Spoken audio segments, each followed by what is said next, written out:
காலையில் வந்து நீங்கள் ஒரு நிகழ்ச்சிக்கு போனீங்க, மேயர் உங்களை வந்து அவமரியாதை செய்ததா ஒரு தகவல் வருது. அது என்ன நடந்தது மேடம் உங்கள் காலையில்? ஆக்சுவலி மெட்டர்னிட்டி லீவில் தான் இருக்கேன் நான். பாப்பா பிறந்து 7 days தான் ஆகுது. அந்த டைமில் வந்து ஸ்கூல் ஓப்பனிங் சொல்லிவிட்டு இன்வைட் பண்ணியிருந்தாங்க. ஸ்கூல் ஹெச்எம் சைடில் இருந்தும் ஜோனல் சைடில் இருந்தும் இன்வைட் பண்ணியிருந்தாங்க. சரி, ஸ்கூல் விஷயன்றதுனால அவாய்ட் பண்ண வேணாம் அப்படின்னு சொல்லிட்டு போனேன்.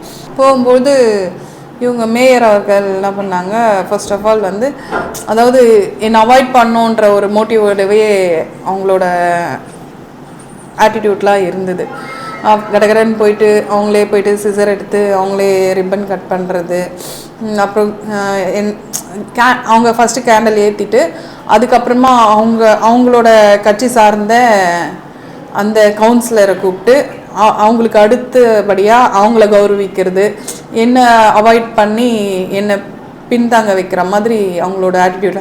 சரி, ஓகே, ஃபஸ்ட்டு ஸ்கூலு அதனால் அந்த மாதிரி இருக்குது அப்படின்னு சொல்லிட்டு நானும் ஓகேன்ட்டு அட்ஜஸ்ட் பண்ணிட்டு தான் அந்த செகண்ட் ஸ்கூலுக்கு போனோம். ஆனால் அவங்களோட பிஹேவியர் செகண்ட் ஸ்கூல்லேயும் அப்படி தான் இருந்தது.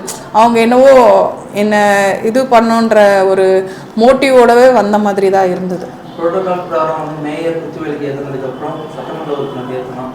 ஆனால் அவங்க வந்து என்ன பண்ணாங்க, அது அவங்கள்ட்ட கொடுத்தாங்களா இல்லை வேறு யார்கிட்ட கொடுத்தாங்க? இல்லை, நீங்கள் அந்த வீடியோலே கிளியராக தெரிஞ்சிருக்கும். நான் வாங்க போனேன், அவங்க அதை அவாய்ட் பண்ணிவிட்டு என் கையை தட்டிட்டு அதுக்கப்புறமா அந்த பக்கத்தில் இருந்த அவங்க லேடிக்கிட்ட கொடுத்தாங்க.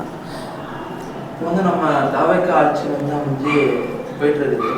இப்படி இருக்கும் மாமன்றத்தில் பார்த்தீங்கன்னா எல்லாமே டிஎம்கேவுடைய இது இருக்காங்க. இதே போல் தொடர்ந்து வந்து தாவேக்காவுக்கு மாநகராட்சியில் சப்போர்ட் இல்லைன்ற மாதிரி ஒரு குற்றச்சாட்டு இருக்குது. அதை நீங்கள் எப்படி பார்க்குறீங்க? இந்த சம்பவத்தில் அதை கம்பேர் பண்ணுறது எப்படி இருக்கு? கண்டிப்பாக இப்போ வந்து எந்த ஒர்க்குமே வந்து இப்போது ஆட்சியில் அவங்க இல்லைனாலும் அவங்களால விதைக்கப்பட்ட சில பேர்னால இங்கே வேலைங்க நடத்த விடாமல், அதாவது மக்களுக்கு இடையூறாகவே ஒரு கவுன்சிலர்கிட்ட ஏதாவது ப்ராப்ளம் கொண்டு போனால் அவர் என்ன சொல்கிறாரு, அவங்களுக்கு தானே ஓட்டு போட்டிங்க, அவங்கள போய் கேளுங்க அப்படின்ற மாதிரி அவர் சொல்கிறதா மக்கள் வந்து எங்ககிட்ட முறையிடுறாங்க. அதே மாதிரி இப்போ உங்கள் நிகழ்ச்சி கூப்பிட்டு அவங்ககிட்ட இந்த மாதிரி நீங்கள் சொன்னீங்களா, இந்த மாதிரி நான் அவமரியாதை பண்ணியிருக்காங்க, இதுக்கு விளக்கம் எதாவது கேட்டிருக்கீங்களா? அப்படி இல்லை, அது அவங்களே சொல்கிறாங்க. அவங்க எதுக்கு இந்த மாதிரி பண்ணாங்கன்னு நாங்கள் கொஞ்சம் கூட எதிர்பார்க்கவே இல்லை. சாரி மேடம், தப்பாக எடுத்துக்காதீங்க, கொஞ்ச நாளைக்கு அப்படி தான் இருக்கு, எங்களோட சுச்சுவேஷன் புரிஞ்சுக்கும். அந்த இடத்துல நம்ம அவங்கள எதுவும் தப்பு சொல்ல முடியாது இல்லைங்களா. அவங்க என்ன நினச்சிட்டு வராங்கன்னு இவங்களுக்கு தெரியாது.